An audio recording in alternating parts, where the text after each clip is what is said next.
lagi ang makikita rito sa tuwing walang sinasanto ang mga alon at ang karagatan.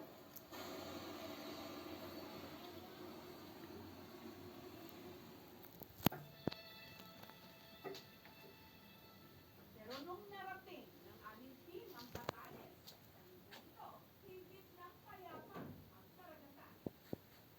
Sanay na ang mga ibatan sa masamang panahon, sila'y nagsasaka.